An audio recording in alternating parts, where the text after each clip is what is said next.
Vad sjukt, i mina öron låter precis som i podden på riktigt. Vadå? Som menar vår du? podd. Alltså ljudet liksom. Ja, lika samma. dåligt. Det är störande, det är skitstörande. Ska vi stänga av våra mickar, Tom? Ja. Då frågar vi... nej, Tony. Då frågar vi Tony. Tony? Du blipar det där Rullar. innan. Ni kan använda det här, om ni behöver bli på något framöver så använder ni det här. Det är jättebra, gratis. Ja. Eller ja, måste... du Nej, får nej. höra av det till mitt folk. Ditt folk kontaktar mitt folk. Ja. Och mitt folk, Mitt det är jag. folk. Det är jag med en annan röst. Det är jag. Hej och välkommen Edvin Tack. Ryding. Tack snälla. Det är en ära att vara här. Du ljuger mitt framför våra ansikten. Men kul att du är här. Nej men alltså helt ärligt. Hylla oss. Jag gillar er. Jag somnar ju till er podd varje natt. Fortsätt. Ja. Hur fort somnar du? Så! Jag har nog lyssnat på er podd. Jag började lyssna 2019. Och då lyssnade jag på alla avsnitt som ni hade släppt fram tills dess. Och Oj. sen dess så tror jag att jag har lyssnat på varje avsnitt. Märkte du någon skillnad? Har vi utvecklats? Nej. Nej, toppen. Nej. Bra. Nej. 4 år av stadig idioti. Det har rört sig liksom 12 år. verkligen parallellt med bara hela, konstant, rakt fram. Ja. Mm. Ingen utvecklingskurva överhuvudtaget. Nej, det är skickligt ändå att Ja. kunna göra det, för att världen förändras. Ja. Så att vara statisk, det är nästan imponerande. Ja. Nästan mer imponerande än att ha 1,3 miljoner följare på Instagram. Ja. 1,2. Men du, det har hänt 1,2. mycket. Ja, jag skulle bara säga Jag kan ifall du gott ha var med. Ja. Det är också otrevligt att säga mer och sen så behöver du rätta ner. Ja. Ja, som att så här, 1,2 är inte särskilt mycket. Det är Nej. inte 1,3 Nej. som du trodde. Ja. Senast vi sågs, Ja. då var jag din chaufför. Ja. Du kan ju berätta varför, Tom. Ja men du var ju stjärna redan då. Och jag var ju icke-stjärna redan då också. Ja. Eh, Nej, du var ju stjärna. Med din och din brors sketcher. ja men jag jobbade ju ändå Som hårt. chaufför. Ja, så jag var ändå chaufför. Jag lyckades komma in lite Ja. grann. Och det var ju inte den bästa serien. Men, Alltså jag men det har var den, försökt att hitta den, men jag kan inte, jag vet inte var den förmodligen, finns. någon har bara, nu skiter vi i Ja. det. Ja. Någon kommer Raderar använda det det. som Ja. utpressning. Så här. Överallt. Exakt. Mm. Men det här var 2000... 13? 2013. Eller? Var det det? Jag vet inte. Du var ju med på vår Insta i en sketch. Ja. Väldigt bra sketch. När fan var det här för något? Jag måste När du kolla. sjöng. Jag sjöng Oj, det måste vara jättelångt tillbaka. Ja, det var obehagligt. Exakt, vi lägger inte in den för Nej. den var bedrövlig. Ja, det var alltså augusti 2013. Ja. Oj. Jag var 10 år gammal. 10 och ett halvt. Jag var ung Ja. och du var en bebis. Ja. Mm. Men ändå en stjärna. Ja, tack. Otroligt. Ja. Vad det har hänt sen dess. Ja. Stort grattis, tack för att du kom. Ja, verkligen kul. Tack för att jag var här. Mm. Ja. Tack för att du var här. Nej men det jag tänkte fråga är om du behöver en chaufför. Ja. För att jag söker fortfarande jobb. Ja. Ehm, Ja, du absolut. Jag ska ta det i beaktning. reservlistan. Ja. Mm. Du Tack. står på listan. Bra. Mm. Jag vill bli ett av ditt folk. Ja, okej. Ansöka om medborgarskap. Exakt. Mm. Mm. Bra. Mm. Du kan ju bli Edvins livvakt, torped. Torped gillar jag mer, tror jag. Mm. Torped. Ja. Vem ska jag döda? Ja. Alltså det började dyka Titta upp inte på mig sådär. jag gick direkt på mig. Tony ligger Tony. pyrt till. Farligt Ja. det där. Nej. Nej, okej. men Vi ska sluta tjata om eran relation. Okej. Ja, det ska vi göra. Ja, det Du ska och vi. jag, Petter. Ja, vad har vi för relation hittills? Jag har ju sett dig i nästan allt jag har gjort, va? Har du? Ja, därför att du är ju väldigt frekvent inblandad i svensk krim. Ja, jag är en riktig krimmare. Kollar du själv på sådana serier? Ja, Ja. det gör jag. Alltså, jag skulle säga att det mesta svenska jag kollar på är nog krim. Men det är också för att vi gör så mycket krim. Ja. Mm. Alltså, Bron såklart, Mm. Tunna blå linjen såklart. Mm. Jag har ju nog sett, jag kan inte ha sett alla Beck eller Johan Falk, men jag har ju sett dem Ja. liksom. Kollar du Gåsmamman? Ja. Eller Nej. Jo, jag kollar Gåsmamman. Ja. Jo, jag kollar Gåsmamman, men jag får ju, eller jag kollar ju. ni kollar kanske igenom hela säsongen? Ja, jag vet inte hur mycket jag kollar på det på C More liksom. Mhm. Men vi har ju, typ nu för några veckor sedan så hade vi visning på hela säsong 5. Ja. Och då såg jag det så, liksom. Men jag har inte sett än sett de avsnitt av säsong 5 som ligger ute på Simon. Ja, nej men det är väl okej. Eller är det? Alltså, Måste man man vill ju bidra till tittarsiffrorna. Ja. Du kan väl bara sätta på den och köra mute? Exakt. Eller? Det är så jag kollar serier. Ja, det är det. Ja, så läser jag en god bok istället. Ja, du tyckte du tyckte Tunna Brunni var så himla rolig. Ja, det var så perfekt. Så peppande och glad. Jag vill mest bara att det ska verka som att någon är hemma hos mig och prata med mig. Som att så då har du den på mute. Det är mest för grannarna ska se att det är ljus. Exakt. Medan jag spionerar på dem. Jag sitter med monokel bara. Med monokel. En monokel. Det är en sån här som de har på operan, så här lite kikare med pinne så här. Sitter och det är så bara står där och stirrar ut. Det är så jag in en tavla bara. Ja. Och tror att det är en granne. Det är så jag kollar Gåsmamma någon annan Simon-konto. Vad de säger. Ja. Ja, men vad härligt. Vad har du för jobb nu? Vad gör du nu? Just nu så är jag med i en podcast som heter Under bordet. Okej. Under bordet? Ja. Under bordet med... Bredvid bordet. Nästintill. Med stenen och flöndran. Ja, det heter ju över Thomas bordet. Pjöfer. Det var en person som hörde... Gud, förlåt. Nej, alltså de flesta tror att det heter under bordet, trots att vi aldrig har sagt att det heter under bordet. Men Petter som sitter och tårflörtar med mig under bordet, har det liksom ingenting det med är det här att varken göra? jag eller Petter, det är Tony. Jaha, förlåt, hej. Han har jättelång tå. Tony. Ja. Det är så han fick sitt namn. Det är faktiskt inte otroligt. Det här kommer inte kunna translatea bra till alla de här 500 000 brasilianer som kommer se det här sen. De kommer inte fatta. Nej. Men de gör ju subtitles på allt sånt här. Så det är lugnt. Gör de gör det. Åh gud vad skönt att slippa jag göra det. För annars tänkte jag att vi bara skulle kunna prata spanska eller portugisiska direkt. Ja, obrigado. Obrigado. Estoy conformo, estoy con sono. Favela. No separada Julia. Varför kan du portugisiska? Det var otippat. Jag har varit i Brasilien. Ja. Otaliga gånger. Ja. En gång. No. En lång gång. 23 år. Men en gång var jag där. En gång var jag där. Thomas, du har smsat mig, jag fick en låtkaka igår. Lårkaka. Låtkaka skrev du. Det är ungefär samma sak. Ja. Nej, jag orkar inte gå ner för trapporna. Nej, jag fattar. Men nu har jag ditt nummer också. Ja. Jag kommer terrorisera dig. Ja.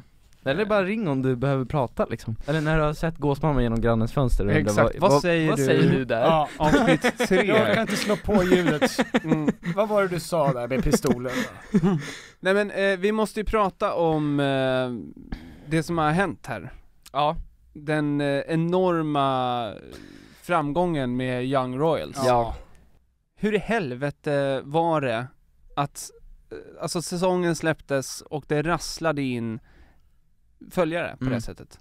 Hur var det? Det är så det kändes så jävla overkligt på ett sätt. Eller på jättemånga sätt. Det var overkligt också för Petter. Följare. Och jag...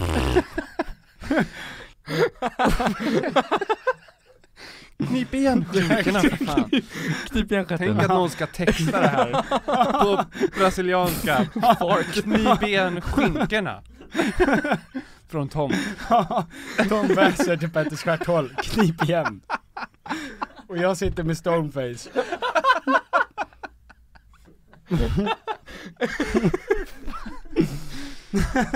Det var när du sa 1,2 miljoner och jag... Så mycket människor finns inte. Det går inte att ha så mycket. Jag är ett stort fan, men min stjärt Inte så mycket. Kommer inte vilka ställa. Din stjärt är väldigt avundsjuk. Min stjärt har OnlyFans. Min stjärt har OnlyFans. Följs av 2 personer. Jättemånga följer på OnlyFans. Det är du och din mamma. Ja. Absolut. Jag sympati. Ja. Nej men just det. Det var sjukt. Ja, det var det. Det var sjukt. Ja. För att vi hade ju verkligen inte räknat med det liksom. Nej. Alltså jag var verkligen så här.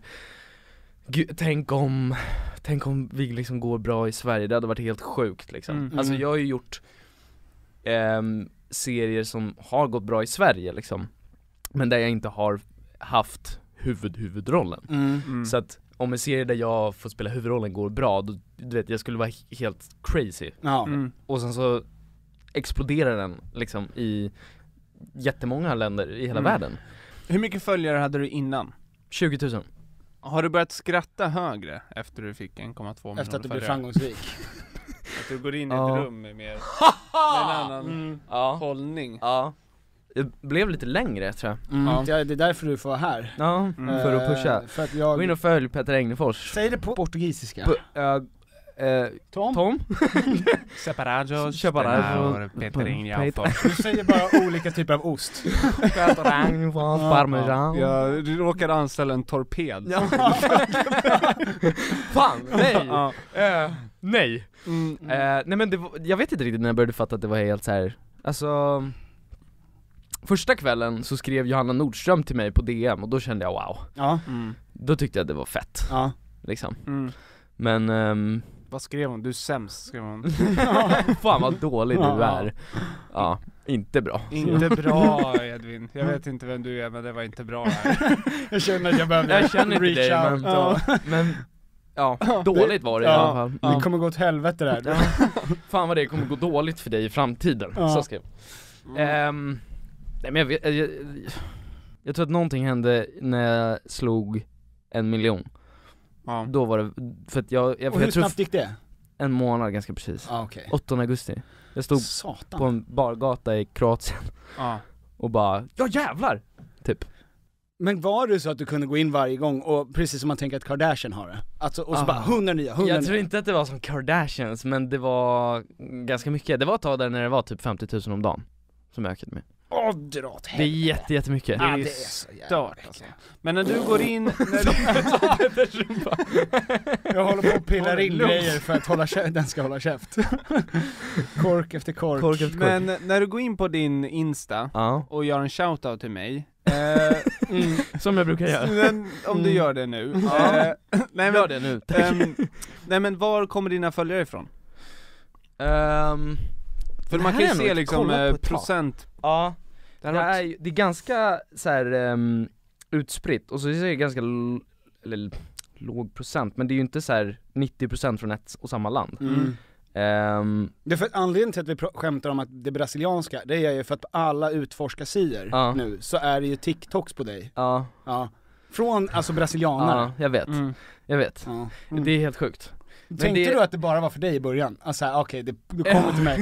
Det är till alla. Det är det. Är det det? Är du inne på TikTok? Du är en TikTok-kille. Jag följer det på TikTok bara. Du gör det? Och dina fankonton. Alla. Men jag minns också när serien släpptes att också hela utforska på Instagram var fankonton till både dig och Omar.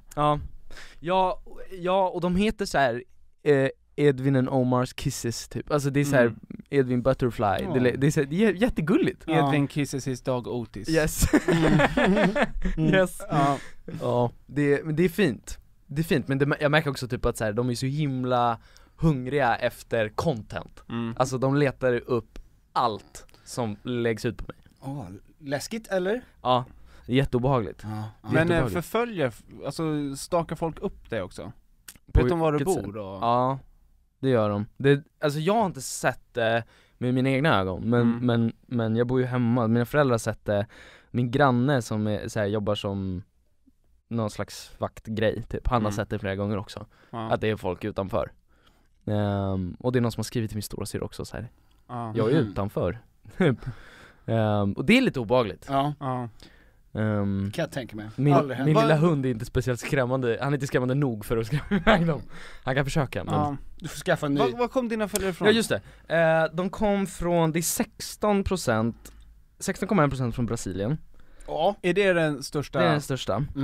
10,7% från Mexiko, 5,9% från Sverige, 5,8% från Argentina och 5,3% från USA.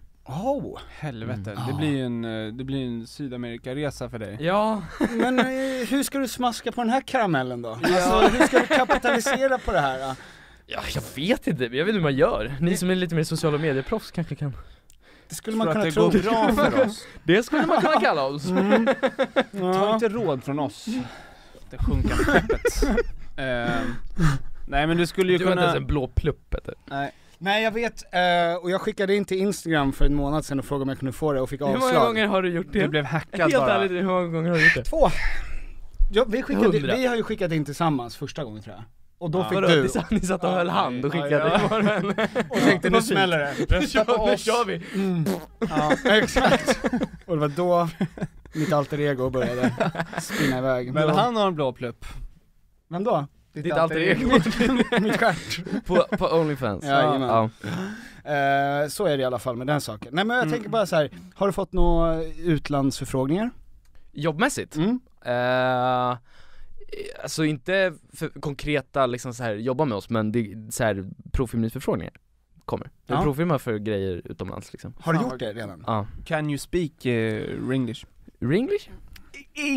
English, yes. Only on tape.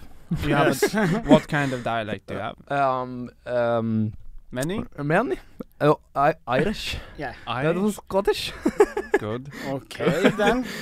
Maybe do all of this in English. Yes. Har ni vet den intervjun i Malou med han mäklaren? Ja just det, Eklund. Ska du fortsätta göra det? Maybe we can do this part in English. Nej tack, vi kör helst till svenska tittare. Jag kan knappt svenska så att... Så det kommer verkligen inte gå. Nej, jag läser bara läppar redan. Ja. Nej men vad är det för typ av förfrågningar du får från? Alltså det görs ju jävligt mycket serier just nu. Det är ju verkligen en serieboom liksom. Också för att det kommer ju streamingtjänster från höger och vänster. Det är Apple gör streaming, Amazon, Paramount har släppt något nytt såhär, Paramount Plus, och så såklart Netflix, Disney Plus, alla de där. Petter Plus. Petter Plus en. Petter Plus en. Petters Plus en. det är det mitt OnlyFans-konto heter. Ja. Fan, vad är det för nivå? Hög, högsta hittills. Det är så här jag känner när jag ligger i sådana tripod. Så ligger jag så här och får hjärtinfarkt. Ja. Nej men Bettet plus en, det är en bra streamingtjänst, kommer på torsdag. Ja. Det här är det enda som kommer släppas på filmen. Kommer på torsdag. Det är en dålig promotion när jag klipper upp en trailer och så hör man på slutet Tom bara såhär, kommer på torsdag. Ja, jag vill se det. Det kommer visas i Petters källare. Ja. Kom hem till mig och... Kom hem till mitt förråd. Ja, på torsdag. På torsdag, jag kommer visa det från min iPhone. Ja. Men okej, du är 18 år. Ja. Du går i gymnasiet ju. Ja. Hur är det att kombinera jobblivet och skollivet? Bra fråga. Fortsätt med sån här. Det är... Alltså det har ju alltid varit så. Jag har jobbat sedan jag var 5. Började skolan när jag var 6. Jag med. Inte jobbet dock. Nej.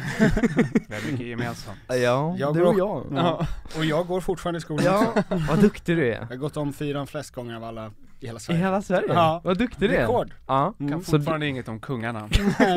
Jag tänkte, du är på stormaktstiden nu va? Ja. Nej, men alltså gå gymnasiet alltså det har alltid... Jag har alltid fokuserat på så här bra dialog med lärare för att jag kommer att vara borta så mycket. Och liksom, jag vill att de ska veta att så här, nej men jag kommer att lägga ner jobbet för att jag vill ta studenten liksom enligt tidsplanen och allt sånt där. Så att det behöver ni inte oroa er för. Jag kommer lägga ner jobbet, jag har liksom alltid gjort det. Men jag behöver er hjälp för att veta liksom hur jag ligger till, vad jag behöver göra och så här. Så den metoden har jag liksom alltid haft. Men sen så har det ju blivit svårare och svårare rent arbetsmässigt, alltså skolmässigt. Det blir högre krav ju äldre man blir. Och sen i takt med det att min karriär har vuxit samtidigt också. Det har varit en ganska ordentlig utmaning. Hur många procents närvaro har du? Förra året när jag filmade Royals och Gåsmamman så hade jag nog 40% närvaro kanske. Åh satan! Och du får vara kvar. Ja, jag får vara kvar men jag fick ingen CSN. Nej. Det fick jag tillbaka, faktiskt i veckan. Va? Jag fick tillbaka mitt studiebidrag. Du behöver inte de pengarna. Nej du fick en liten slant för att vara med i den här. En liten, för att vara med här. Ja. 2 bananer. 2? En. Ska du ha en till? Eller? Fan. Nej. Ja, vi får väl se. Det var ja, det får vi se. Ja. Men okej, men vad var det för favoritämne i skolan? Just nu filosofi tror jag. Men det är ju, nu läser jag filosofi. Alltså overall så har jag nog alltid haft mest kärlek till typ samhällskunskap eller så. Vad går det för linje? Sambeteende. Okej. Så jag pluggar beteendevetenskap. Det är därför jag läser så här, filosofi, psykologi, kommunikation, ledarskap och sociologi. Tycker du om det? Tycker du om skola? Ja, jag tror det. Men kommer du behöva det? Ja, men man behöver väl alltid. Det är ju sett. Nej, men skola är ju för de som... det är det som är grejen, man vet ju inte. Research, exakt. Jag studerar människorna. Du studerar ämnena som människorna läser. Ja, exakt. Ja, men alltså, det var ju därför jag valde beteende. Jag tänkte ju jättelänge att jag skulle gå teater. Jag skulle gå teater på Victor Rydberg Jarlaplan. Det var liksom min plan i flera år. Men sen så ångrar jag mig efter att jag hade gjort det inträdesprovet. Jag kände bara att nej. Det blev för mycket. Eller vad? Det var... Var det tokstålar? Du kom inte in, säg som det är. Jag kom inte. Det var jag och Petter som var lärare där. Den här killen ska vi inte ha. Låtsas vara en fågel som ramlat ner från ett träd och måste slåss mot en björn. Ja, och jag började direkt göra älgljud. Och så... Bisarrt, sa ja, bisarr. Bisarr, du är bisarr. Jag tänkte, du bisarr, sa du. Ja. Nej men jag vill inte liksom. Eller jag bara kände att så här, jag kommer tröttna på det här. Aha, okej.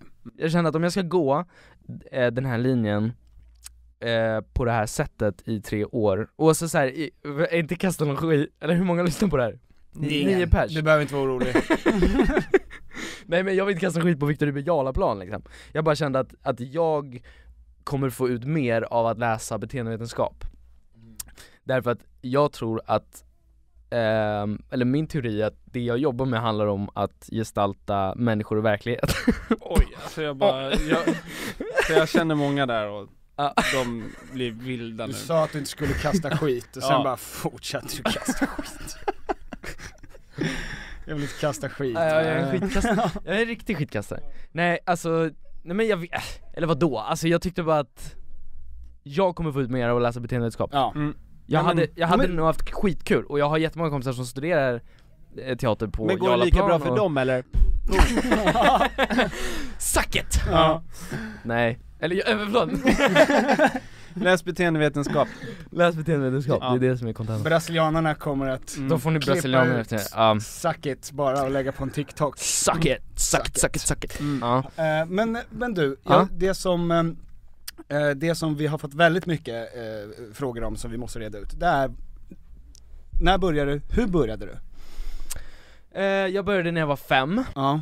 Var det på eget bevåg då? Jag var alltid den när jag var liten som så här klädde ut mig. Jag hade jag hade ett enormt kostymförråd hemma. Med alla möjliga olika liksom utklädningskläder. Spider-Man, favorit.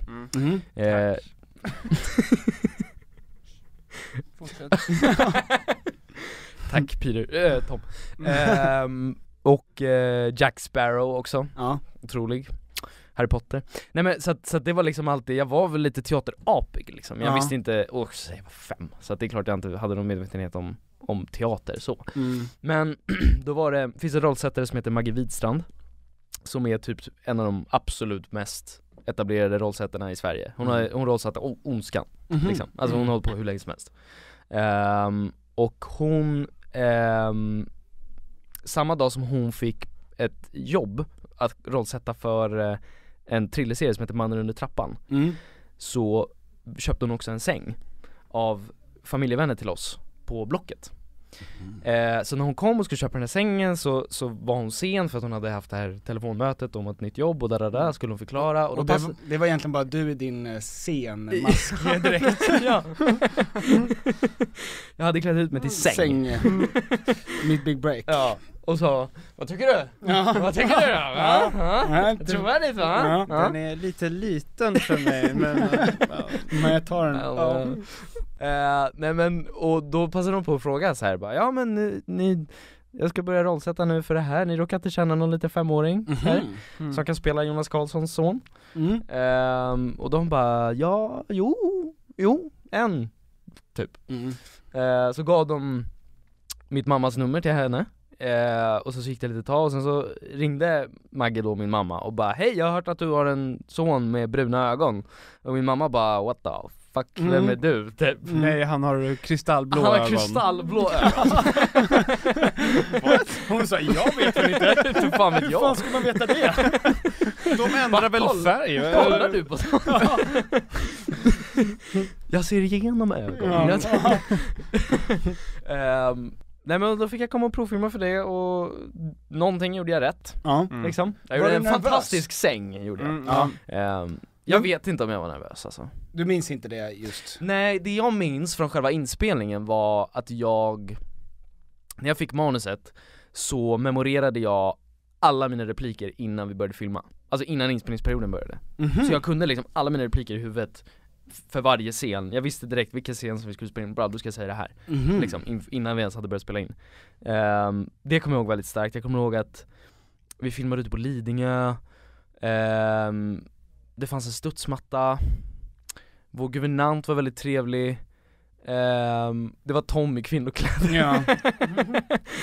Du behövde inte säga det, men man känner inte så mycket som Spider-Man, men jag har också gillat att klä ut mig mycket. Ja. Spindelmannen. Nej. Jag har alltid hundar. Ja. Så.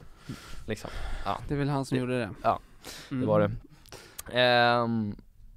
Det är typ det jag minns. Ja. Men jag kommer, apropå det, jag kommer ihåg när du spelade in då den här serien som jag var chaufför för. Att du var ett proffs som 10-åring.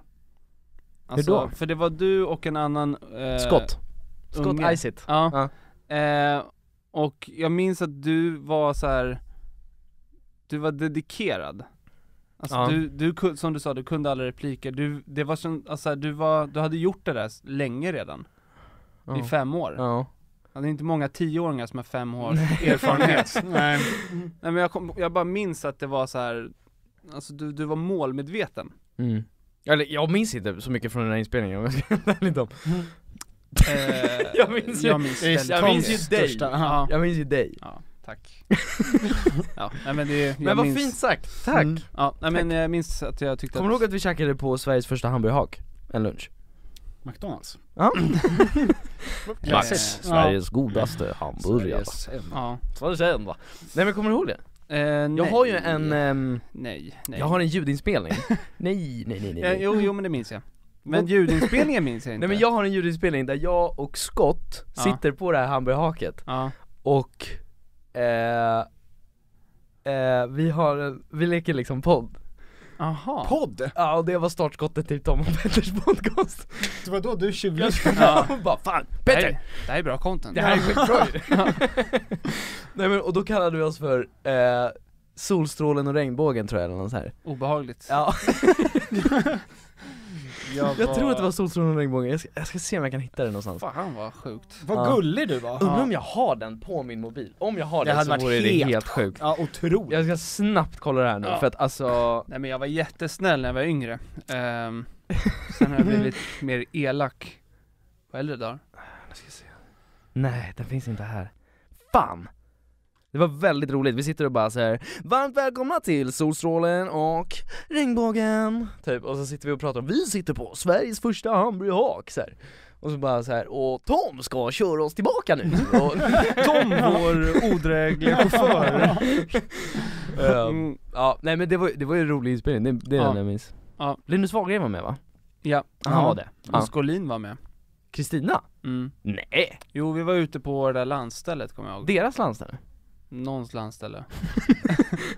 Vems landställe? Ja, men Wahlgren var uppe på taket och Nicole Falciani var med. Va? Ja. Va? Ja. Men det var berätta mer. Vilka mer var med? Det var väl olika varje vecka, var det inte det? Ja, men den veckan som ni var med, då var vi ute. Aha. Då, jag minns att vi åkte långt i alla fall. Ja. Det kommer jag också ihåg. Ja. Jättelångt åkte vi. Ja. Ja, och Nicole var med, minns jag också. Jaha. Okej, så att du började när du var 5. Ja. Tar vi det här i ordning då. Ja. När var den första rollen som du kände? Ja, det jag började fatta typ att det är det jag vill göra liksom.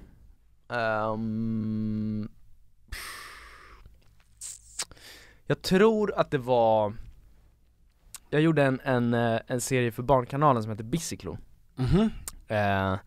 2012, där jag spelade huvudrollen. Och då helt plötsligt så var det, vi spelade in den över en sommar liksom, och då, det var liksom min första huvudroll så här. Och då var, det var första gången som jag verkligen fick så här, ta ansvar typ över liksom en karaktär och liksom en story på det sättet som liksom en huvudkaraktär gör. Och jag tror att det var typ då som jag fattade att så här, gud, det här är ju jätteroligt att få vara med så här mycket och få vara liksom så involverad och få vara med i en så stor del av hela processen liksom. Och det var typ också då som jag insåg typ så här, vad kreativitet är för någonting, alltså som koncept liksom. Det var också då jag insåg att så här, ja men det är nog skådespeleri som är det sättet för mig att uttrycka min kreativitet på. Jag tror att det var typ då. Och sen efter det så liksom, de projekten jag har gjort efter det har varit, då har jag liksom gått in i det med en annan inställning. Men hur länge, är det ungefär då du började tänka så här, okej, men det är skådespelare jag ska bli? Alltså jag tänkte typ att så här, jag vill hålla på med det här så länge det bara går. Jag tänkte inte så här att jag ska jobba med det här och liksom jag ska jobba där och där, utan jag skiter i var, när, hur jag ska göra det här liksom. Och sen så nu på senare år så har jag insett att så här, aha, man kan jobba med det här typ. Det kan man verkligen göra. Ja. Men hur mycket tror du att framgången av Young Royals har liksom påverkat dig? Som karriärsmässigt? Ja, men liksom för att, ja men som person nu, om det hade varit en annan serie som hade gett dig 1,2 miljoner följare, tror att det hade stöpt om dig på något sätt? Alltså tror att det hade, hur mycket tror du att den här liksom framgången just kopplat till Young Royals? Ja. Alltså jag tror inte att det är just Young Royals har påverkat mig så mycket. Eller så? Jo, kanske. Jag tänker att det liksom är just att du är förknippad med den rollen och att jag bara jävligt dåligt ställd fråga. Ska vi gå vidare eller? Helvete Tom. Vad är det jag vill fråga? Ja, vad vill jag fråga igen? Ja men okej, men känner du någon press att du behöver liksom leverera till fansen från, som du har fått från och av Young Royals? Alltså jag känner nog en press att typ överbevisa mig. Eller alltså så här att liksom, jag tror att jag känner mycket mer så här prestationsångest nu än vad jag känt tidigare typ. För att så här, folk visar väldigt mycket uppskattning till just Wilhelm, alltså och Young Royals. Och då känner jag en liksom press att toppa det typ. Så nu ska vi göra säsong 2 liksom, då du vet, jag är så jävla målmedveten för att liksom vi ska verkligen liksom ge folk en käftsmäll liksom. Jag vill att folk ska tänka typ så här, ja men hur bra kan det bli liksom säsong 2? Var det kanske en one hit wonder? Och så ska de kolla och så bara. Har ni spelat in säsong 2? Nej, jag har inte ens börjat än. Fattar du när du fick manus att det här var bra? Alltså jag tyckte att storyn den hade en riktigt stark känsla och liksom jag såg visionen som Lisa Ambjörn och de andra manusförfattarna hade velat få fram. Och jag tyckte att det var så fina element liksom i det.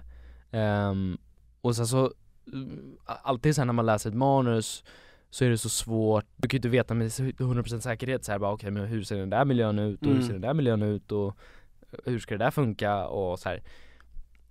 Men sen när vi väl började ha våra så här workshops där vi pratade igenom hela manuset och vi liksom vi jobbade jättemycket alltså så här one-on-one med våra regissörer för att så här, prata om varje enskild karaktär.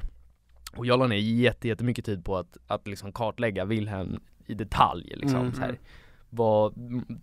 Vilket material på kläder är hans favorit. Alltså det är verkligen så här allting för att skapa en sån liksom nyanserad människa som möjligt, för att det är så människor är liksom, nyanserade. Flanell var det. Ja. Kunglig flanell här uppe och latex där nere. Galonbrallor är hans favorit. Galonbrallor och så flipflops. Exakt. Ja. Men kunde du dra inspiration från liksom det svenska kungahuset på något sätt, eller på vilket sätt så hittade du din karaktärsdrag? Alltså vi bestämde väldigt tidigt att så här, vi vill inte att det är hos någon karaktär att det är liksom titeln som ska definiera dem. Så till exempel för Simon som spelas av Omar så ville vi liksom inte att så här, den fattiga skulle vara det som definierar honom. Eller de andra liksom adelsungarna på den här skolan, vi ville inte att det var liksom det här adliga som skulle definiera dem. Eller för Wilhelm då, kungagrejen. Utan det är det vi också har sagt, att så här, Wilhelms problem är inte att han är attraherad av Simon, av en kille. Hans problem är att han är prins. Så att jag kollade på det material som finns på kungafamiljen liksom, för att jag ville ändå ha in att det skulle vara tydligt att så här, ja, men han är uppfostrad i kunglighet och liksom den liksom kultur med så starka traditioner och liksom, men man ska vara rak i ryggen hela tiden, gå på ett visst sätt och liksom så här inte prata på ett visst sätt, men typ så här, han får inte yttra sig politiskt liksom. Och det har vi liksom tagit in i en scen och så här. Så att sen är det också så med kungafamiljen att det finns ju en bild av kungafamiljen som projiceras ut till offentligheten, och om det är skvallerpress så kanske man ska vara lite källkritisk och sådär, men liksom, sen, det finns deras officiella bild utåt, sen finns det någonting bakom stängda dörrar som vi inte vet vad det är. Så att det var liksom, jag gjorde vad jag kunde typ. Men sen så var jag också lite selektiv i liksom, vad ska vi ha med och inte. Hur klickade du med de andra i casten? Och när träffade du dem första gången? När visste du att du och Omar skulle spela ihop till exempel? Jag visste det 100% säkert i mitten på augusti. Det var då han fick rollen. Jag fick den en månad tidigare. King. Var du med och provspela mot flera stycken? Okej. Helvete. Vad tyckte du om? Fan, det här vill man ju verkligen veta. Vilka var det? Exakt. Ge oss masket. Tony? Ja, men du gjorde ju en jävligt bra provfilmning. Jag och Tom skulle egentligen haft det. Ja, det var ni som skulle spela vid de tyckte att vi såg för unga ut. Ja, men det gör ni ju. Ja, men det är inte trovärdigt. Nej. Helt enkelt. Nej, men när du körde med Omar, tänkte du så här, det här får gärna bli Omar. När du träffade Omar hade du bra känslor då? Nej, men kände du snabbt att ni hade en connection? Ja, men jag kände ganska tidigt att vi hade en connection. Han kom ju in med en sån varför såg du så förvirrad? Ja, men jag bara, är det någon som tar upp gardinen här? Men det var ju studion bakom. Nej, eller jo, menar jag. Han kom in i studion så här skitstressad för han var lite sen. Och bara så här, förlåt så här, och så bara vända, vi hann typ inte ens hälsa så här innan vi började spela, innan vi började hångla. Det är Tony som måste klicka in i kameran ibland. Och andra studion spelas in en sexpodd, så att det är därför. Är det så? Jag vet typiskt. Inte. Så de har sex där inne? Nej, men det är bara ljud egentligen. Det är det podden går ut på. Sexljud. Sexiga ljud. Det gör ju den här. Bra. Mer. Petters plus 1. Exakt. Håller igen. Nej men och sen så kände jag ganska direkt. Vi gjorde kanske 2 provfilmningar ihop, tror jag och Omar. Och sen så gjorde vi ett kameratest också. Det var första gången vi fick åka ut på inspelningsplatsen, för att de var väldigt noggranna med vilken slags lins de skulle ha på, alltså det har jag liksom, alltså i den här produktionen, de har varit så himla noggranna i alla detaljer för att få fram rätt känsla. Vi hade kanske 2-3 kameratester, vi skulle testa olika linser för att se liksom, okej, men vilken slags hur ska det här se ut visuellt?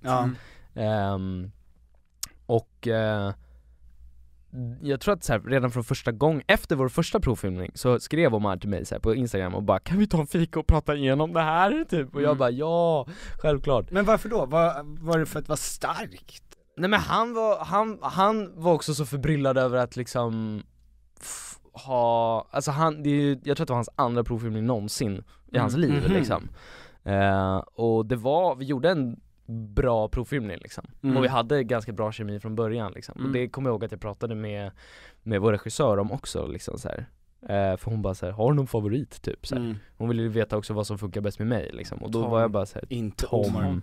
Han har inte varit här. Tom, han har inte varit här än. Ja, de som provfilmar. Ja. Du menar så? Ja. Nej, men och då sa jag, eller då visste jag att så här, men jag och Omar klickade ganska bra, för vi kunde också så här, improvisera in grejer redan i första provfilmningen så här. Det är ganska bra tecken. Jobbade ni mycket med improvisation? Jättemycket. Jaha. Ja, det finns ju vissa scener som är helt improviserade. Okej. Typ vilka då? Kan du berätta det? För det kommer folk vilja höra. Ska man.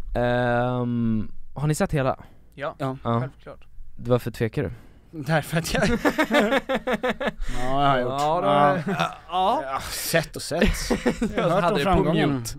Den var på mute. Grannen kollade och jag satt med ja, men Tom har berättat ungefär vad han Nej, men det finns en scen. 2 prinsar som... Det finns en scen i avsnitt 4 där jag springer runt hög på en fotbollsplan. Den är helt improviserad. Okej. Till exempel. Var det roligt? Tycker du om det? Ja. Det var jättekul. Det var också så här, vi spelade in den så här, vi var kanske halvvägs tror jag. Så det här är liksom sent oktober, november, det snöade lite, kommer jag ihåg. Och så hade vi filmat på en location först, så jag hade åkt dit för att vänta, och så satt jag liksom i vårt uppehållsrum. Och så kom vår regissör in och bara, du, den här scenen vi ska göra sen, jag tänker att vi skiter i manus helt. För jag har lite andra tankar. Kan du sätta, har du sett Wolf of Wall Street, sa hon till mig. Så jag bara, hon bara, du vet den här scenen när Leonardo DiCaprio krälar ut hög ur en Lamborghini. Så här. Jag bara, ja. Hon bara, något sånt typ. Och jag bara, okej. Och så gick hon iväg och filmade en annan scen. Så satt jag bara och kollade på den här och bara satt och började spåna mer och mer. Och så kom vi till den här fotbollsplanen och så gick vi runt och bara, men använd det här och använd det här så här. Och sen så filmade vi 2 stycken 8 minuters tagningar. Där jag bara gick loss liksom. Okej. Fan vad nice. Den scenen är magisk. Tack. Det var väldigt, väldigt kul att göra den. Och sen så är det också andra grejer som så här, man kastar in någonting liksom, någon replik här och där. Det finns en scen i slutet på avsnitt 1 när jag är full. Gud vad jag är berusad i den här serien. Verkligen. Otäckt. Jätteotäckt gjort. Ja, det var inte ens med i manus. Nej. Du bara, jag kommer att vara full när det jag tänker att jag är full som fan. Nej, men då jag ligger så här och kollar upp i himlen och så börjar jag sjunga på It Takes a Fool. Och så sjunger jag fel och så hjälper han mig så här. Det är också så här improviserat. Det är så jävla kul, så här kreativt frihet att få göra sånt. Det är väldigt kul. Kan du avslöja någonting om säsong 2? Den har premiär 2022. När börjar ni spela in? Undrar om jag får säga det. Men ni har inom en snar framtid. Okej. Så kan jag säga. Men ni har inte börjat än? Vi har inte börjat än, så kan jag säga.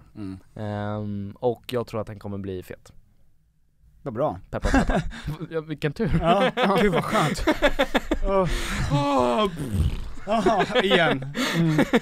Vi får, men du, vad är det en fråga om Young Royals? Eller går du vidare nu? Nej, lite grann. Ja, för jag tänkte också, om vi stannar kvar där lite, i och med att det är många som kommer kolla på det här som undrar om det. Kommer du någonsin åka till Mexiko? Är det många som har frågat. Ja. Är det så? Ja, men du behöver inte svara på det.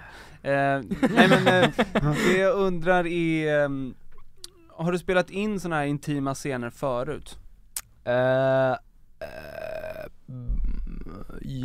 Jag har spelat in intima scener förut, men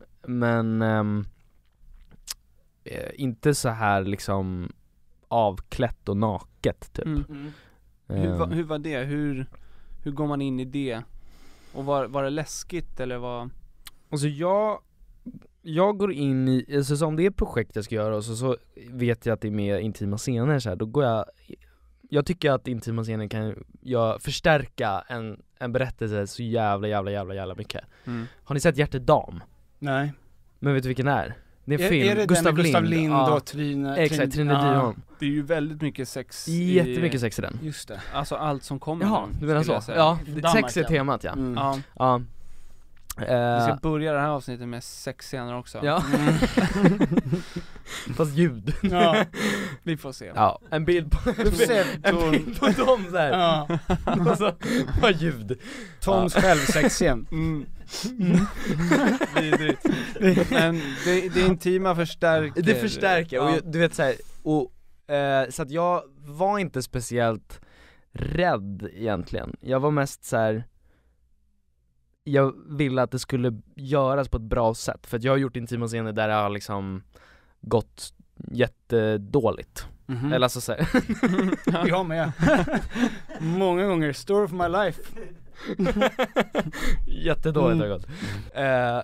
Nej, men där man har typ så här, för att det har varit liksom en pressad situation. Eller du vet, man har varit nervös. Och så har man bara stressat igenom det. Och så har jag varit missnöjd i efterhand. Och liksom, jag har bara känt att så här, det har varit fruktansvärt. Men nu har vi visste också att vi skulle jobba med en intimkoordinator. Vilket jag aldrig har gjort förut. Och det kände jag var jättepositivt. För att då skulle vi få en sån liksom struktur på det typ. Och vi skulle få liksom tid att få gå in i det och prata om det. Och så här, vad känns okej?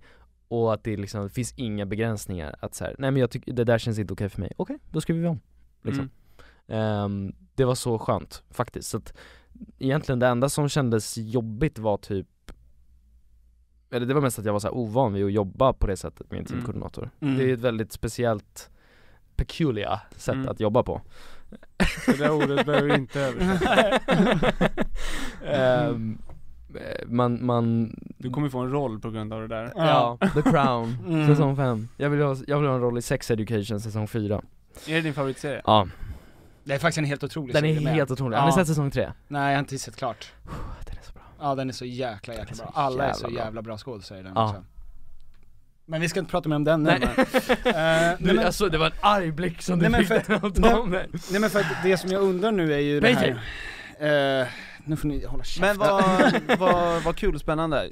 Jag tänkte också på, det är många när barnskådisar liksom så här. Många unga skådisar har typ sin första kyss framför kameran. Ja, det hade jag också. Det var min fråga. Tack så mycket för att du kom. Hej! Ja, det hade jag. Jag gjorde en novellfilm för 6 år sedan med två regissörer som heter Stefan Moncasso och Stefan Sundin. Shout out. Får man göra sånt här? Nej. Alltså, jag kommer blipa det med ditt mitt vad heter det? Och då så är det en scen där jag spelar en karaktär som heter Josef som har cancer, och sen så har han så här en skyddsängel som ger honom liksom önskningar som han uppfyller innan han ska gå bort. En väldigt sorglig historia. Ja, det låter inte som en solsken. Det behövde du inte säga. Jag var aldrig nära på att börja garva. Det är 2 karaktärer, solstrålen och regnbågen. Den ena har cancer, det är en otroligt rolig film. Exakt, fantastiskt. Nej men och då så är en av önskningarna att få spela fotboll för Djurgården på Tele2 Arena. Och så finns det en annan karaktär som är en tjej som också bor på sjukhuset liksom, på samma avdelning. Och då kysser Josef och Linda, som hon karaktären heter, i spelartunneln i Tele2 Arena. Och hon som spelar Linda är idag min bästa vän, Vilma. Jaså? Vad fint och vackert. Ja, jätte. Var du nervös? Ja. Och den, alltså om man kollar på den så är det ju inte speciellt liksom sensuell film. Det är inte The Notebook-kyss liksom. Det är verkligen så här obehagligt. Ja, det är inte Spider-Man-kyssen. Men det är lite speciellt att liksom den finns dokumenterad på film. Ja. Det är jättevackert ju. Ja. Får jag ställa min fråga nu, Tom? Handlar den om Young Royals? Eller om Tom sex? vill bara prata om Young Royals och sex. Och Young Royals. Nej men det som, vi ska ju ställa lite Tony-frågor snart.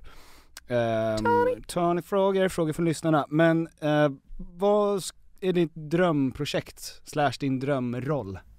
Förutom att vara med under bordet.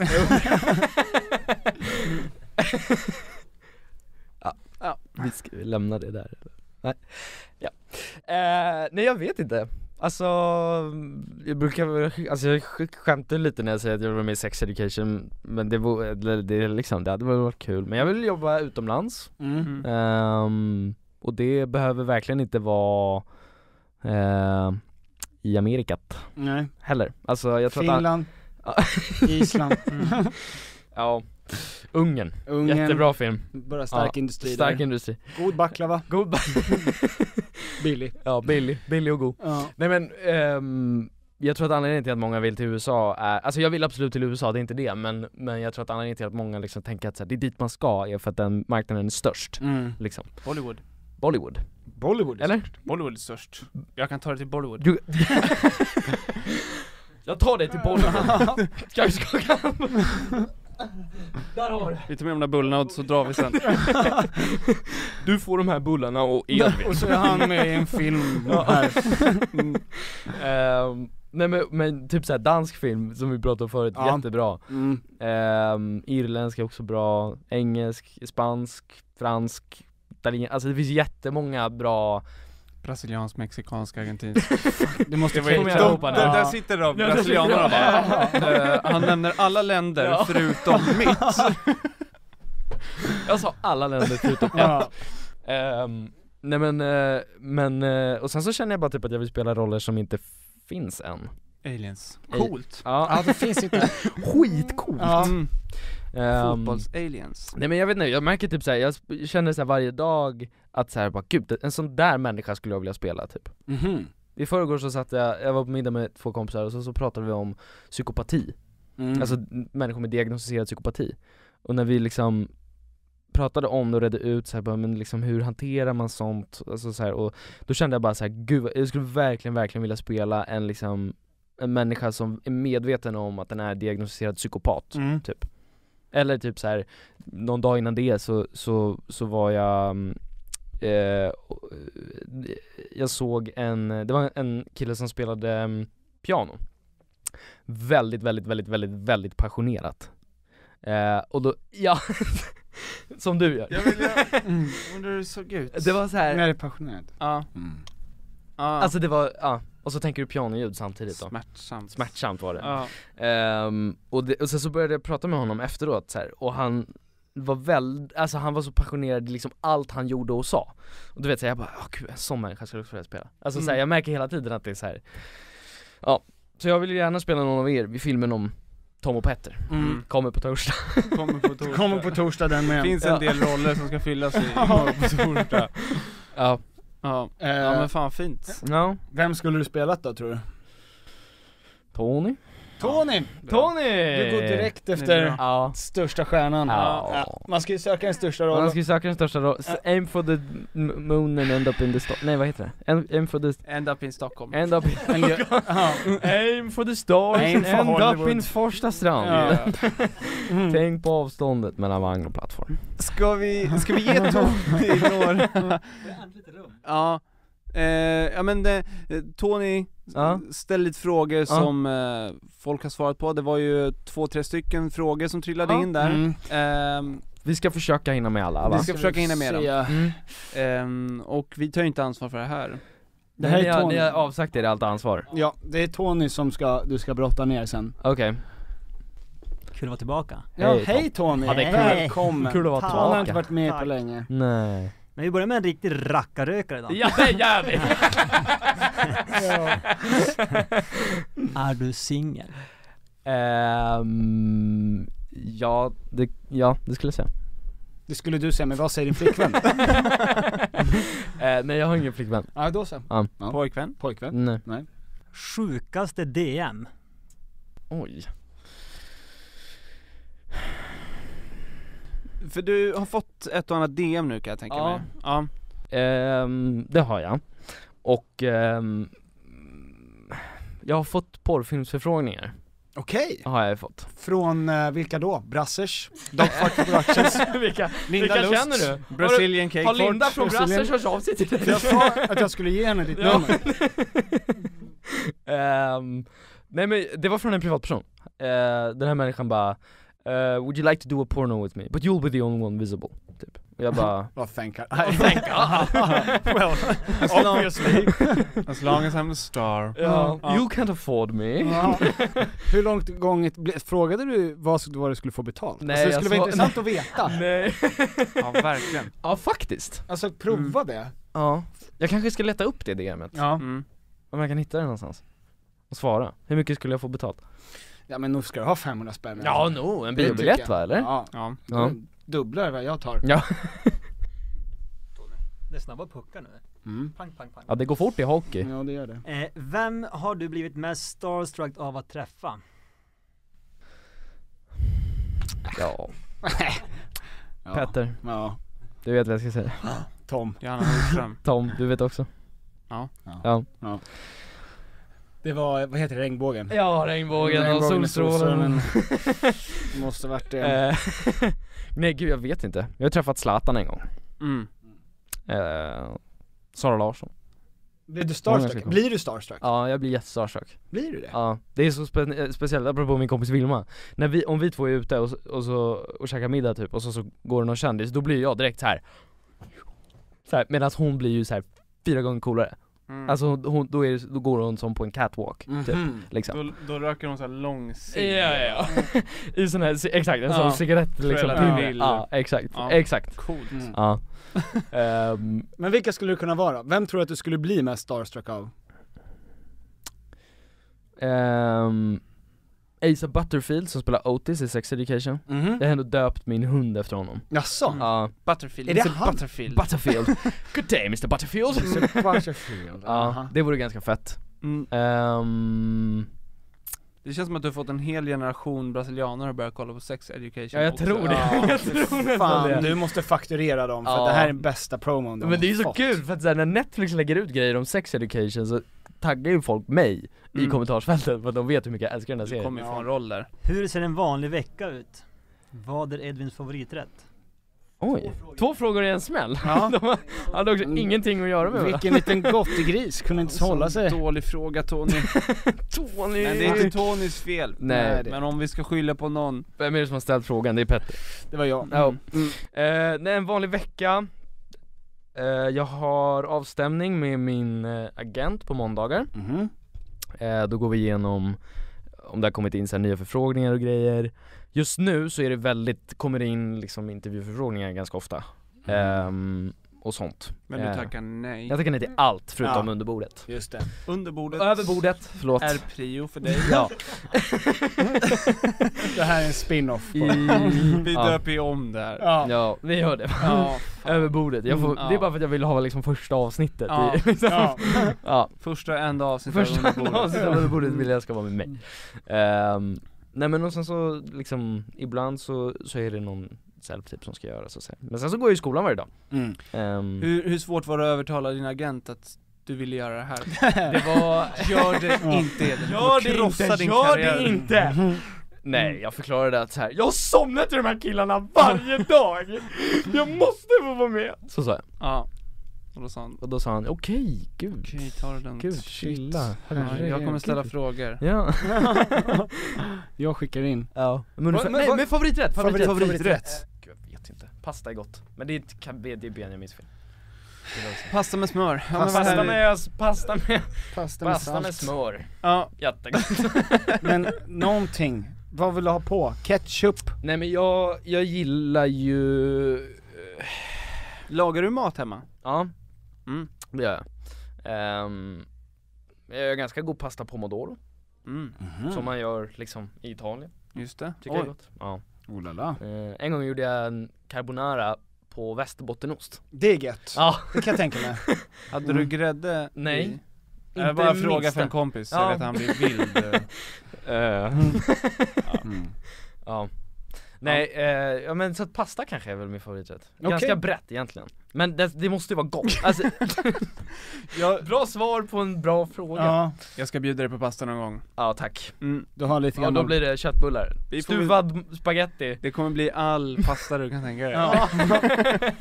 Makaroner. Fusilli. Ja. Och där tog det slut. Makaroner. Makaroner naturligtvis. Den här tävlingen. Gamla makaroner. Ja. 5 sorters makaroner. Ja, exakt. Du och Benjamin har en tävling om vem som kan säga mest olika pasta. Ja, exakt. Och du säger 2. Exakt. Nej, Penna. Vi sa penna. Pasta, sådana där skruvar. Snoppar. De snoppar och så hjulen. De är långa, korta. Bokstavspasta. Han är efter mig. Ja. Får du opassande, olagliga meddelanden på Snap? Nej, min Snap är privat. Men jag får videos på salamikorvar. Vågar du öppna när någon skickar bara en video? Ja. Så jag vet stort leende. Ja, du sparar dem. Ja. Det här ser sig klart. Det är filmvisning. Kom hem till mig. Nej. Nej men alltså sånt där. Det är klart att det är liksom äckligt. Men okej, bara för att vi ska förstå magnituden.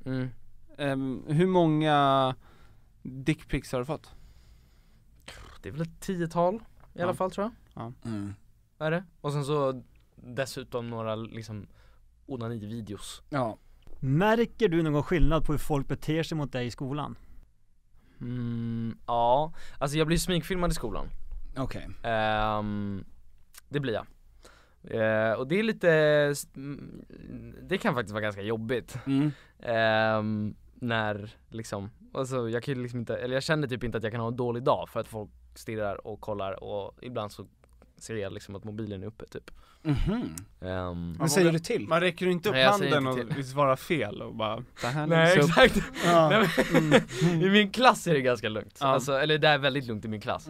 Men nu har det ju kommit liksom, jag går i 3:an och de nya 1:orna som har kommit liksom. Just det. Är ju inte, alltså 2:orna har ju ändå gått 1 år med mig. Men inte 1:orna. Och de är lite mer liksom fallpigga. Ja, fan vad jobbigt. Ja, alltså samtidigt så är det ju verkligen ett lyxproblem. Alltså det är klart att jag är tacksam över att folk vet vem jag är, eller vad ska jag säga. Men alltså att de har sett serien, att liksom det går bra. Men det är lite besvärligt. Men kan du sakna tiden innan du blev igenkänd? Eller är det något liksom du har velat? Alltså nej, jag har aldrig gjort det här för att få 1,2 miljoner följare på Instagram. Nej. Väldigt specifikt mål. Ja. 1,3 däremot. Eller så att jag känner liksom inte att jag som privatperson har förändrats speciellt mycket. Mer än att jag har blivit lite mer så här,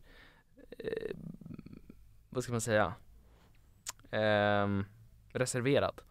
Okej. Igår var jag på karaokebar och var verkligen så här, jag vill inte sjunga för att liksom, jag ser att folk har stirrat på mig sedan jag kom in hit liksom. Och jag tog bilder med 40-åriga män inne vid pissoaren liksom. Sen så sjöng jag ju ändå såklart. Ja, där inne faktiskt. Men utöver det så har jag liksom inte förändrats, så jag vet inte riktigt om jag skulle säga att jag saknar mitt liv innan. Nej. Egentligen. Men det tycker jag är lite bisarrt att det finns så tydligt före och efter premiärdagen liksom. Är du liksom den här världen som öppnas upp då av det här. Är du känner du att du liksom grundade det, eller kan du liksom sväva iväg i så här, jag är bäst, största nej men alltså det är inget fel. Det är inget fel med det, jag är bäst, herregud. Det har jag hört. Ja. Nej, eller alltså jag är rädd för det såklart. För att jag tror också att det är en sån här grej som man inte riktigt är medveten om när det händer. Men samtidigt så har jag en väldigt stark relation till liksom mina vänner typ och min familj. Och de är jävligt bra på att få mig att må dåligt, så att det är lugnt. Du måste fortfarande ta ut soporna. Nej men this is bullshit mom. This is bullshit mom. I have 1.2 million followers on Instagram. Nej men så att jag skulle inte säga att jag är liksom hybris, men det är också för att jag är så rädd för att bli en sån. Jag har jobbat med tillräckligt många såna för att vägra bli en sån. Ja, nej, men det känns som att barnstjärnor just som sen växer upp och fortsätter blir Macaulay Culkin liksom. Ja men, exakt. Kukar ur. Det är antingen goals. Det är antingen Macaulay Culkin eller så blir det som Stasse. Ja, Stasse.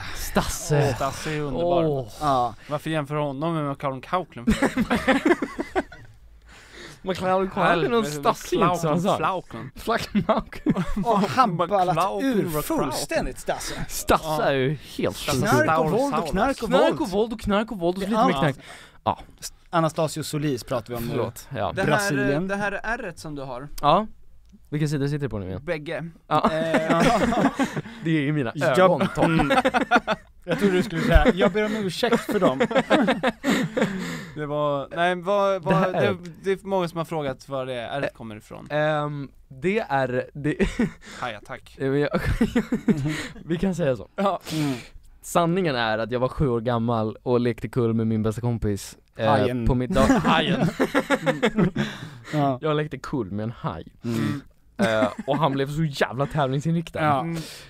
Nej, vi lekte kull på våra lilla systrars Lucia-firande på vårt dagis. Och jag halkade och slog ögat i jag slog i här i en väldigt, väldigt vass bordskant. Och så liksom sprack det upp hit i ögonvrån. Du måste göra om det där till något coolare. Jag gick in i en glasskiva som barn. Nästa fråga. Jag undrar om när vi har textat det här om folk kommer förstå sarkasmen och ironin. Eller tänker att här, vilken jävla lögnare han är. Han sitter och ljuger hela avsnittet. Han ljuger hela avsnittet. Och de här 2 intervjuarna som sitter och bajsar på sig. Framförallt han då. Framförallt den ena. Eller bara han. Men de klumpar ihop mig i hans fjärtande. Vem av er är stenen och vem är flundran? Det är inte bestämt kanske. Jo, det är 100% bestämt att det är jag som är flundran. Du flundran och du är sten. Och det kommer ju från att Tom är dum som en sten och att jag har ögon som är på olika nivåer av ansiktet. Flundrar har ju också det, att de har ett upp och ett ner så. Och sen vandrar det andra över på andra sidan när jag blir äldre. Och jag har ju haft så, och jag har ju haft, alltså jag har ju olika nivåer på mina ögon. Det är inte minimal. Älskling, det är sånt där som bara du tänker på. Men jag är dum som en sten. Men det är sant. Det är sant. Det är väldigt accurate beskrivning. Jag tror det var för att jag var stark som en sten, men snygg som en sten. Som folk heter Sten liksom. Ja, vad fan. Nej. Min morbror heter Sten. Gör den det? Ja. Varför då?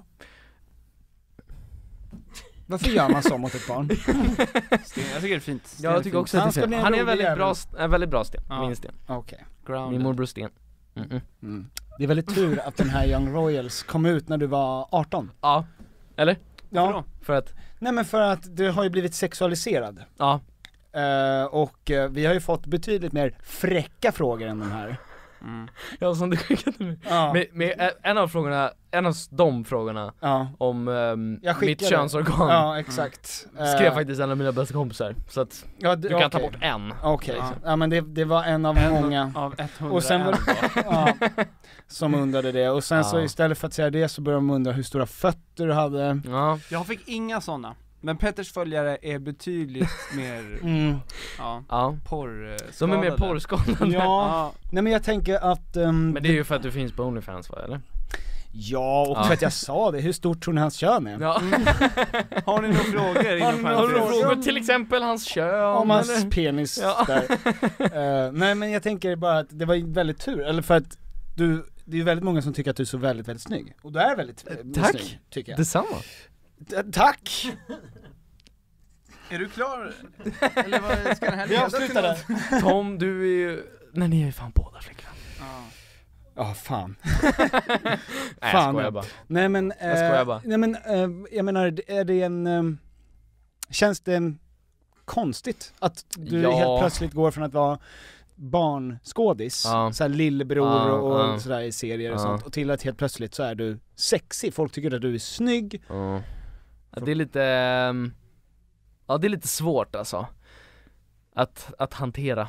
Men hur? Fast alltså jag vet inte. Men det är klart att det är väl lite, det är klart att det är lite kul och smickrande liksom. Men jag blir också lite så här, när folk skriver typ så här, han skulle få göra vad fan han ville med mig typ, och då blir jag bara så här, oj. Det var jag som skrev det. Har du något jobb till mig eller? Har du något knäck eller? Det var din fråga. Ja, det var ju det. Har du knäck eller? Ja. Lite. Ja, nej men det är väl lite så här. Men du har ju också blivit lite sexualiserad, eller? Ja, men bara av 10 män som har blivit. Jag har aldrig blivit det. Det är konstigt det där. Du är så sexig, Tom, nu har du blivit det. Det var den sämsta skådespelandet jag sett dig göra, när du sa det där. Ja. Du levererade det verkligen. Du kunde vad vill du ha? Du vill ha någon annan? Jag vill att du är så sexig, Tom! Tom! Sa det. Jag vet inte hur du har aldrig hört någon säga det efter dig förut. Jag förstår inte engelska. Säger det som Matthew McConaughey. Well, you know when you have a... Vänta, jag måste komma. All right. You see, Thomas, he's a very sexy man. And he's got a very, very nice nose and some nice couple of ears upside of his face, and you know, it's fairy dust. Oj! Matthew McConaughey. Wow, otroligt. Har du några fler imitationer eller något sånt där? Ja, de här bullarna är väldigt speciellt arbete för polisen att jobba med, för de har ju kämpat med det där i 4 år utan att Gurra Persson. Gurra Persson. Ja. Jag har lite att jobba på den, men jag försöker. Den var det var tight. Ja. Tack. Kör din, Petter. Kör din, snälla. Nej. Den är för bra. Den är för bra. Ja. Snälla, kan du göra det bara, så ser jag lite mindre dåligt. Ja, det är toppenbullar där. Extra smör. Det är det som folk ofta är fel. Att de inte har tillräckligt med smör. Det är där du börjar andas med näsan. Och den är alltid täppt. Ja. Och jag håller på att bemästra min Erik Niva. Den är skicklig. Den vill jag verkligen kunna liksom. Du kan göra lite Erik Niva.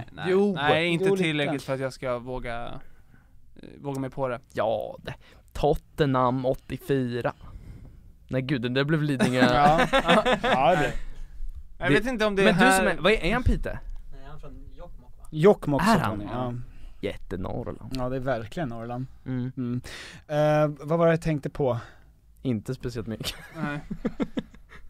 Min kemtvätt. Ja. Nej, vad fan var det jag tänkte på som jag skulle vilja prata om? Barnen! Just det. Fotbollstränare, han är ju Janne. Ja. Brommapojkarna. Ja, apropå fotboll. Ja. Vad hejar du på? Djurgården. Ja, det var tråkigt att höra. Ja. Men vad kul för dig. Ja. Roligt för dig. Serieledare just nu. nu. Vi går vidare. Vi går vidare snabbt som fan. Ska du kolla på AIK Djurgården? Ska du gå dit? Jag ska sikta på det. Derbyt. Vad är det? Det är 1 oktober? Nej, vad är det? Söndag, va? Ja. En söndag i höst. En söndag någon gång. En söndag. Det här avsnittet kommer om 5 veckor. Snart. Ja. Arsenal eller Tottenham? Oj. Ja, det är ingen av dem. Manchester United. Okej. Tuttar eller rumpa? Tuttar eller McNuggets? Dina tuttar. Mina pattar. Tuttar och McNuggets. Tuttar eller McNuggets? Nej, vi ska men inte bli den låten. Tuttar och McNuggets. Är det ni? Vi ska inte ta upp det här. Det var ju våran tuttar och McNuggets. Men nu är det för lite luft i det här rummet. Kan inte ni sjunga lite? Snälla. Jag kommer inte ihåg. Nej, jag kommer inte heller ihåg. Tuttar och McNuggets. Ja, men det var ju en låt som vi sjöng bash. Vi skulle bash. Vi sjunger saker som unga killar vill höra. Ja, det är det som var själva grejen. Tuttar och McNuggets. Så vi sjunger bash. Tuttar och McNuggets. Tuttar och McNuggets. Ja, just det. Bash.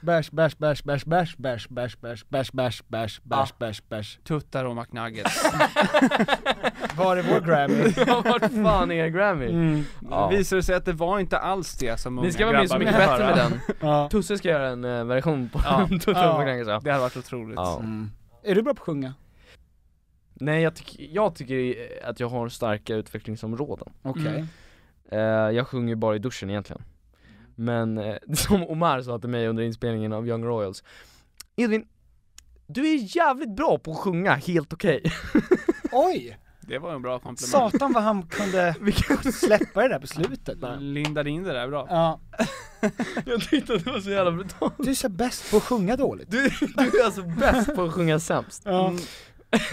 Det, jobba med det. Du jobbar på det du. Där har du något. Jag jobbar bäst på positiv. Ja, men jag har vissa låtar där jag verkligen sjunger ut. Okej. Och då... Ja, vad lyssnar du på nu?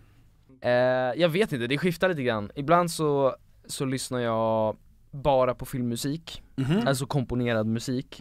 Typ Hans Zimmer liksom. Otroligt. Gåshud.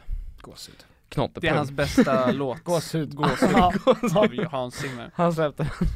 Gåsmamman. Det skulle varit Gåsmammans soundtrack, men så hände något. Det är ett bra soundtrack-namn till Gåsmamman. Ja, Gåshud. Knottepupp. Knotter på armarna av Petter Engman.